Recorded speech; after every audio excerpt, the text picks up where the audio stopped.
Então compartilha, chama para perto, manda um aviso aí, dá uma notificação, né? Estou aprendendo essas linguagens agora mais modernas. E então vamos agora, sem mais delongas, ouvir a palavra de Deus, né? Se prepare aí, sente-se, escute o que Deus fala para você agora. Porque Deus tem uma palavra ao teu coração. Porque talvez seja só uma frase. Porque quando Deus ele direciona uma palavra para nós, a gente sente ecoar lá dentro quando diz, foi para mim que Deus falou. Então, se prepare, ore, descanse, tá? Aprume os seus ouvidos, coloque o seu coração diante do altar do Senhor. E a meditação que nós faremos nesses instantes, ela tem o seguinte tema: o que você está vendo? Aí você pode olhar aí ao redor de você, aqui eu estou vendo algumas pessoas, estou vendo um casal abençoado ali atrás, que vem de vez em quando para estar aqui, sem tanta saudade de estar na casa do Senhor que vem, fica só os dois ali, é o que eu estou vendo. Vendo algumas pessoas que estavam no louvor, vendo aqui algumas luzes que me impedem de ver mais coisas, é o que eu estou vendo.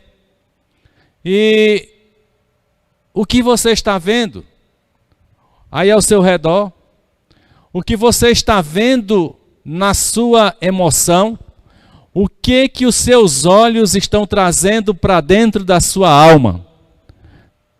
O que você vê quando se olha no espelho?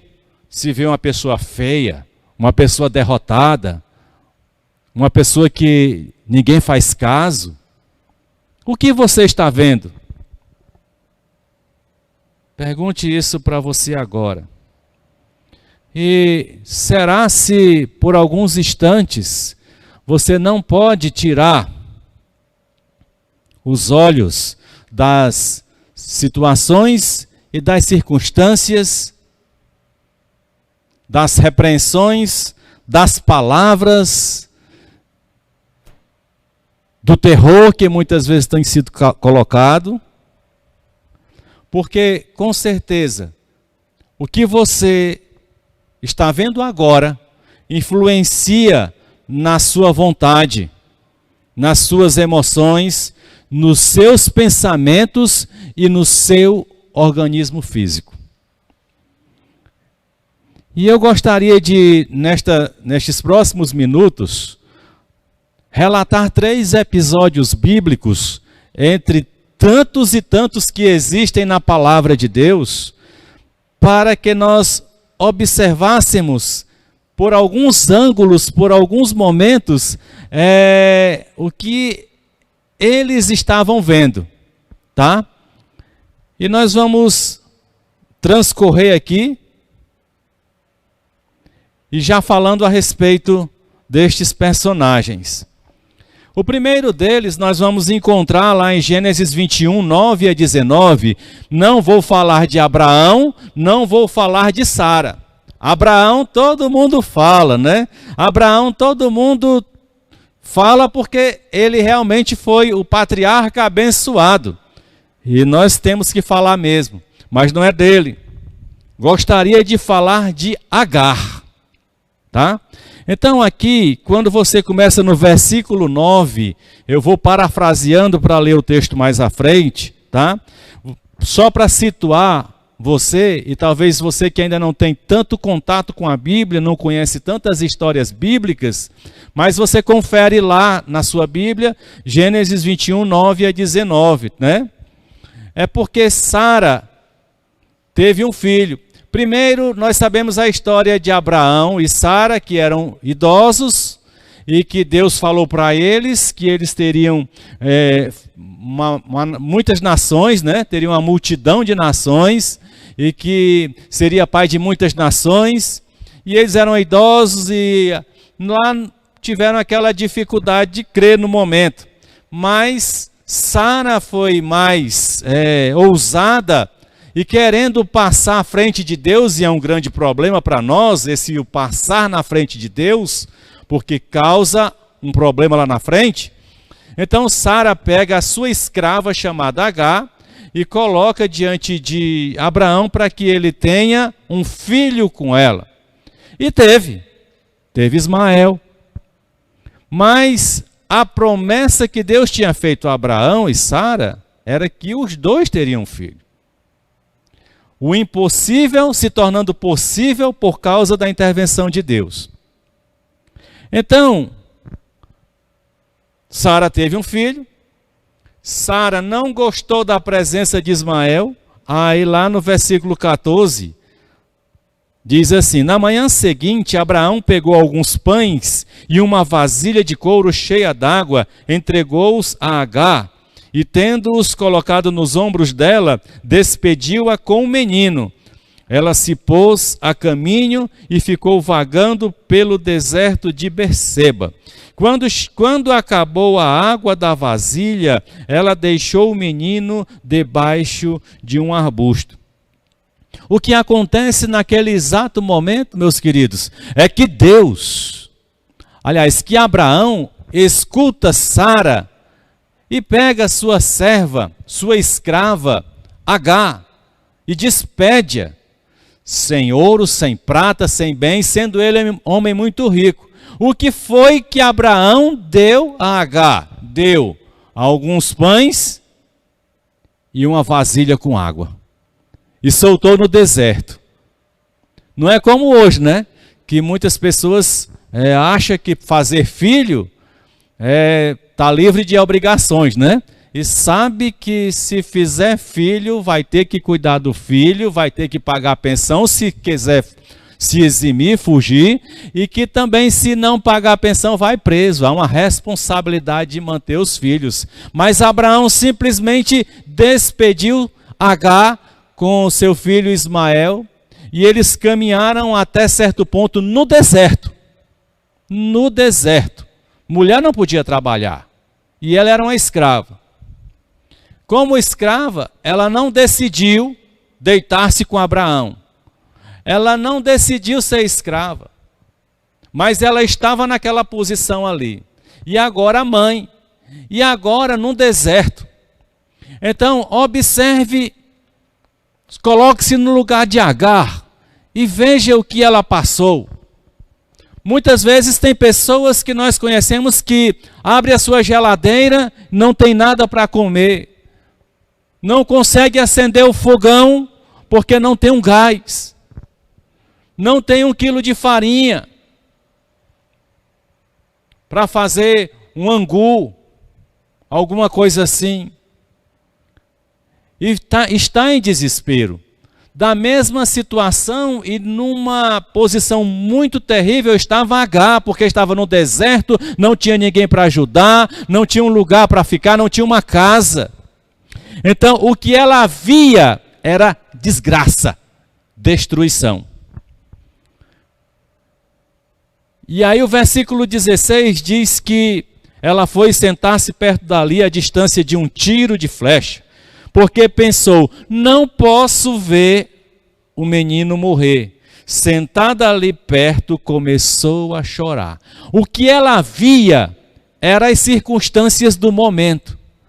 Era a situação terrível que estava vivendo. Mas ela não tinha uma convicção, uma expectativa, não tinha algo no seu interior que a fizesse lembrar que há um Deus nos céus e na terra que intervém por nós. Então, Deus ouviu o choro do menino e o anjo de Deus do céu chamou Agar e lhe disse, o que a aflige, Agar? Ora, o anjo diz lá dos altos, ela só escuta a voz. E o anjo diz, o que está te afligindo, Agar? Não era difícil de ver, né?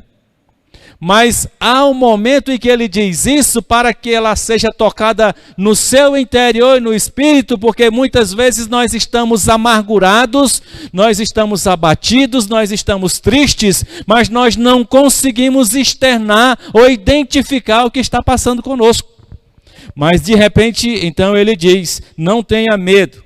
Deus ouviu o menino chorar lá onde você o deixou, porque ela tinha se distanciado, porque o seu coração, ela não ia aguentar ver o seu filho morrer de fome e de sede, principalmente de sede. Então ele diz, levante o menino e tome-o pela mão, porque dele farei um grande povo.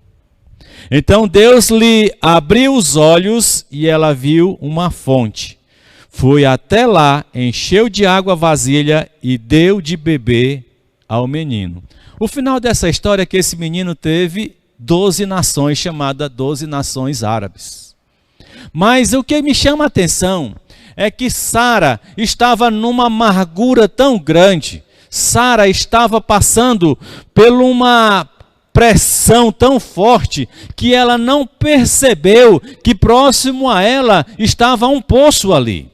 A palavra de Deus não diz que Deus fez um milagre de colocar um poço ali, mas a palavra de Deus diz que quando ela abriu os olhos, ela viu o poço. Muitas vezes nós estamos tão cegos, olhando para as circunstâncias que são tão cruéis conosco, que nós esquecemos de olhar para um Deus que cuida, um Deus de livramento. E foi esse Deus que cuidou de Sara. Então preste atenção, não importa a circunstância que você está passando agora. Olhe para Deus, abra seus olhos e veja. Porque como dizem por aí, tudo vai passar, né? E esses problemas de hoje também passarão. Atos 28, de 1 a 6, também vai mostrar algo que nos chama a atenção nessa questão do que nós estamos vendo. Então, o que diz Atos 28, de 1 a 6? Diz assim, uma vez em terra, isso aqui foi quando Paulo estava sendo levado preso para Roma, e ele então ali naquela dificuldade, houve um naufrágio, foi parar numa ilha. A ilha chamava-se Malta, é o versículo 1. Os habitantes da ilha mostraram extraordinária bondade para conosco. Fizeram uma fogueira e receberam bem a todos nós, pois estava chovendo e fazia frio. Preste atenção agora no que acontece no versículo 3 e 4. Paulo ajuntou um monte de gravetos quando os colocava no fogo. Uma víbora, fugindo do calor, prendeu-se à sua mão. Olha, uma cobra muito venenosa agarrou Paulo pela mão. Quando os habitantes da ilha viram a cobra agarrada na mão de Paulo, disseram uns aos outros, certamente este homem é assassino, pois tem escapado do mar, a justiça não lhe permite viver. Pois tendo escapado do mar, a justiça não lhe permite viver. Era a análise daqueles nativos da ilha de Malta. E também note o seguinte, que Paulo, versículo 5, mas Paulo sacudindo a cobra no fogo, não sofreu mal nenhum. Por que que eles fizeram isso? Porque eles eram nativos daquela ilha, eles conheciam aquela serpente, aquela cobra, aquela víbora, e sabiam o tamanho do perigo que era. Eles sabiam que aquela cobra picando alguém, essa pessoa jamais escaparia, ela morreria. Provavelmente eles já viram muitos e muitos dos habitantes daquela ilha serem picados por aquelas serpentes, por aquelas cobras, e também serem mortos. Por isso que eles fazem aquela análise, eles dizem, olha, esse homem é tão ruim. O que eles estavam vendo, olhando para Paulo, não conheciam Paulo, mas eles estavam vendo por uma situação que Paulo, e eles já julgaram, dizendo, esse homem é tão ruim, porque ele sobreviveu a um naufrágio no mar, mas eles disseram, a justiça não deixa viver, porque a cobra veio e picou aqui. Muitas vezes, nós estamos assim como esses nativos, olhando as circunstâncias lógicas, olhando para aquilo que parece ser lógico.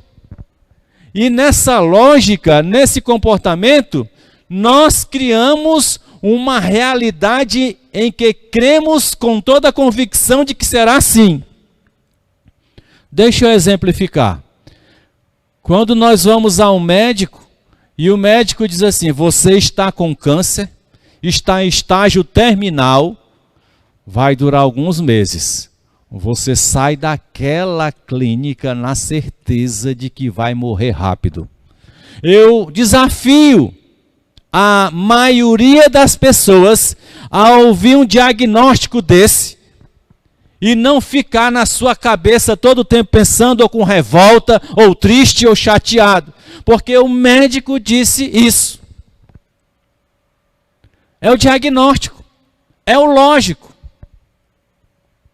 Mas não é o que precisa acontecer.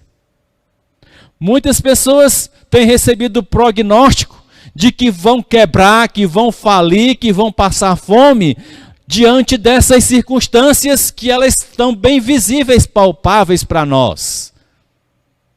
E se nós mergulharmos nas circunstâncias, se nós acreditarmos no que estas pessoas expertos, peritas, essas pessoas que sabem, estão dizendo, e se nós acreditarmos de todo o coração, assim será e será o mais rápido possível. Então, quando você acredita piamente num diagnóstico médico, você pode até ter tranquilidade, mas vai morrer porque você se entregou de corpo e alma àquilo ali. Não está lutando pela vida. Mas sabemos que há inúmeros e inúmeros exemplos de pessoas com diagnósticos reais, de peritos experientes, renomados e de grande conhecimento, que estão vivos até hoje, ou que viveram 20, 30, 40, 50 anos depois daquele diagnóstico. Porque o versículo 5 faz entender que Paulo era um homem que entregou a sua vida na mão de Deus. Não estou querendo dizer que quando a gente entrega a nossa vida na mão de Deus, a gente não adoece, não pode quebrar, não pode passar dificuldade, claro que não. Mas a nossa vida pertence a Ele. É Ele que vai cuidar. E nesse caso, sacudindo a cobra no fogo, não sofreu mal nenhum. Aí aqueles nativos, versículo 6, eles, porém, esperavam que ele começasse a inchar, ou que caísse morto. Perceberam? Porque era essa a visão que eles tinham.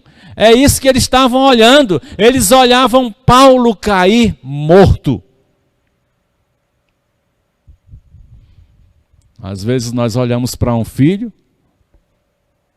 e dizemos, esse nosso filho vai dar muito trabalho, vai ser um desgosto, vai dar prejuízo. Porque nós estamos olhando por algumas atitudes, talvez, que a gente viu dele. Nós estamos olhando com um olhar que não precisa ser o que você está enxergando fisicamente. Mas eles, porém, esperavam que ele começasse a inchar, ou que caísse morto de repente. Mas tendo esperado muito tempo, e vendo que nada de estranho lhe sucedia, mudaram de ideia e passaram a dizer que ele era um Deus. Eles mudaram de ideia, mas eles não tinham uma concepção de quem era Paulo e de quem Paulo servia e de quem Paulo tinha entregado a sua vida, que Paulo tinha entregado a sua vida nada mais, nada menos do que a Jesus Cristo. Ele tinha confessado Jesus Cristo como Senhor e Salvador da sua vida. Ele passou a servir a Jesus Cristo. Eles não conheciam. Aí por isso que eles acharam que ele era um Deus, que ele não pertencia a um Deus. O Deus, Criador de todas as coisas.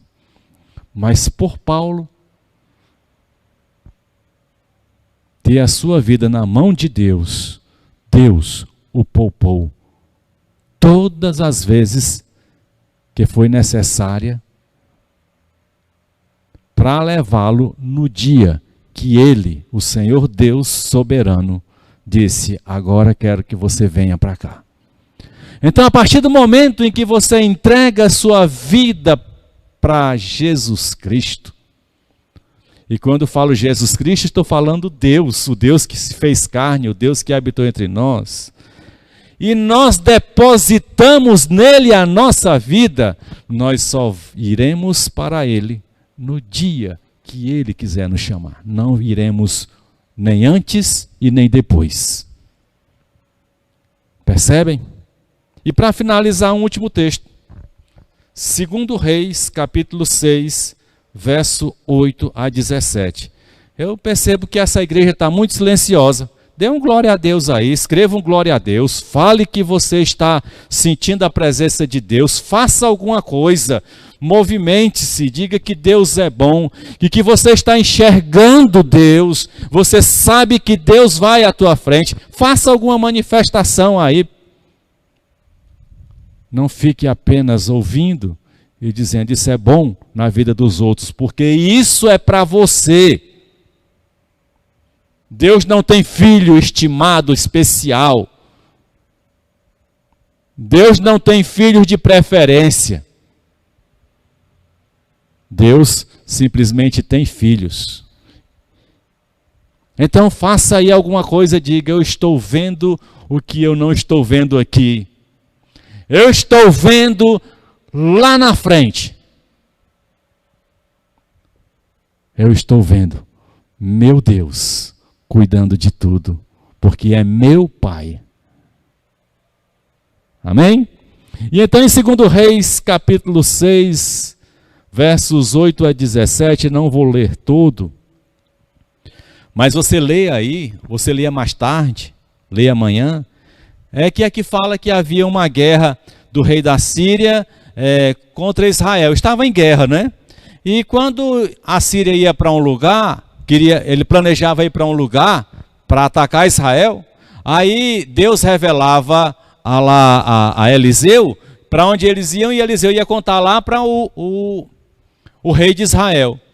Note que o rei da Síria achou que tinha alguém, um traidor lá, passando as informações, né? Um chamado X9, né?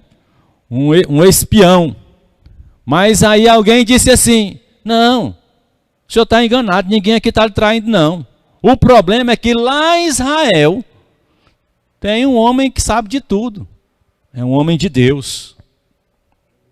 Aí, verso 14, 13. Ordenou o rei: descubram onde ele está, Eliseu, viu? Para que eu mande capturá-lo. Quando lhe informaram que o profeta estava em Dotã, ele enviou para lá uma grande tropa com cavalos e carros de guerra. Eles chegaram de noite e cercaram a cidade. Olha só, o exército da Síria que estava dominando, fazendo terror, destruindo nações, sociedades, famílias todas.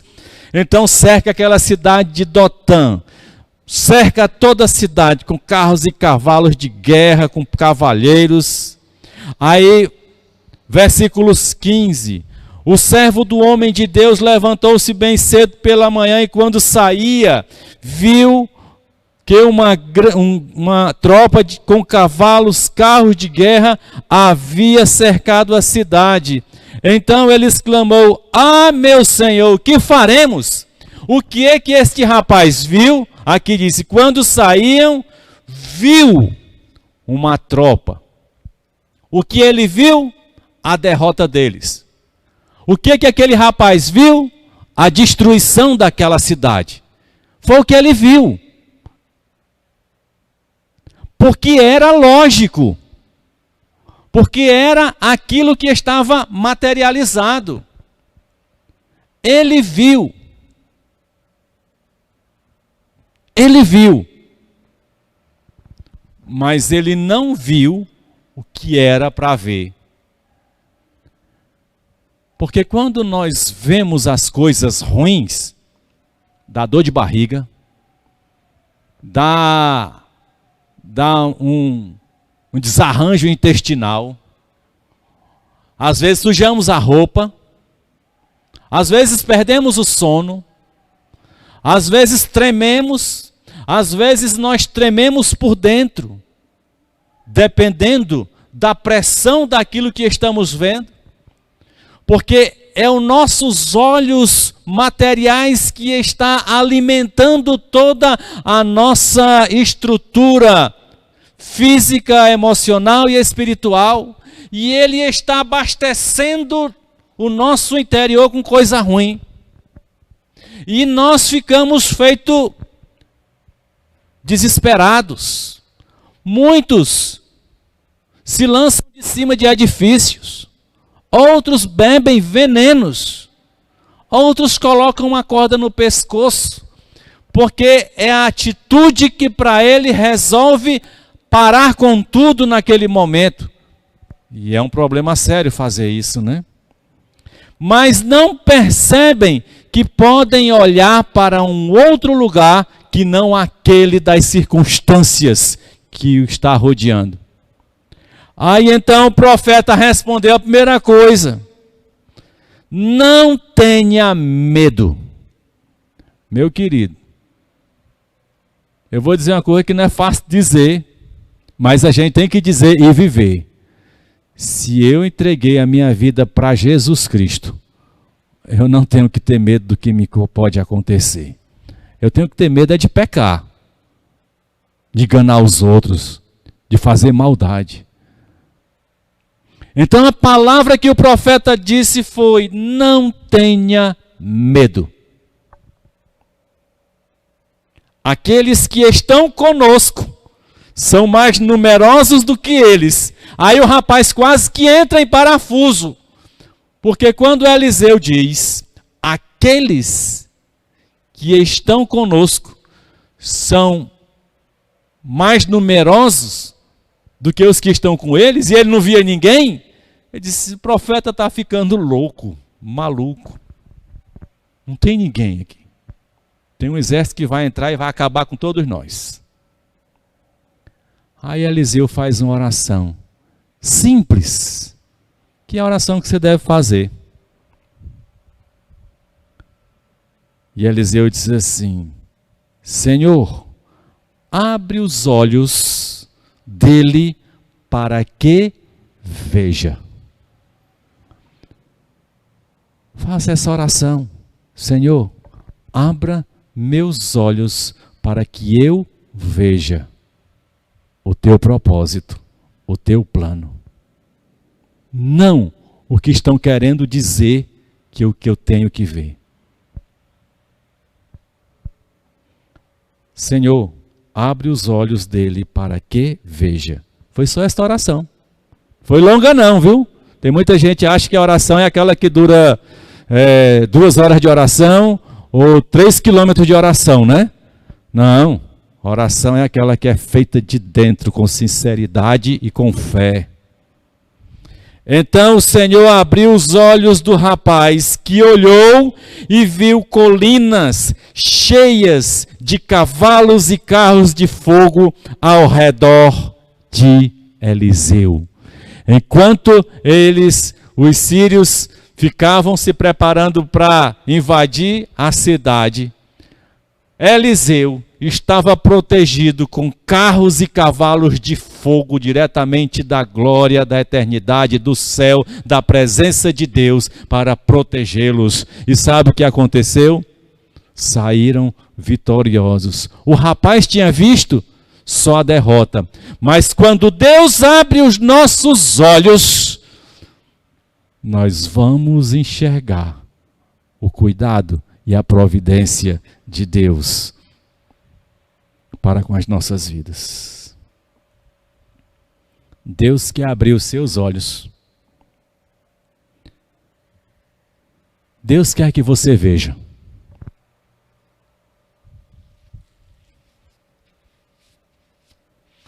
Mas o que Deus quer que você veja inicialmente é Jesus Cristo. Veja Jesus Cristo. Tem um cântico aí conhecido que diz assim, né? Eu não vou cantar não, porque os irmãos sabem que eu cantando é um desastre completo, né? Mas diz assim: com Cristo no barco, tudo vai muito bem. Você pode ver Cristo navegando com você no seu barco. Se você convidá-lo para a sua vida, Ele vai navegar com você. Entregue a sua vida para Ele. Não deixa para amanhã. Não espere o que vai acontecer lá na frente. Não espere por mais provas. Não espere por promessas religiosas. Jesus Cristo é fato e é real. E Ele esteve presente em todos os episódios da Bíblia. E Ele está presente na vida daqueles que o convida para estar na sua vida, na sua casa, no seu lar. Aí você vai poder cantar que com Cristo no barco, tudo irá muito bem. Então que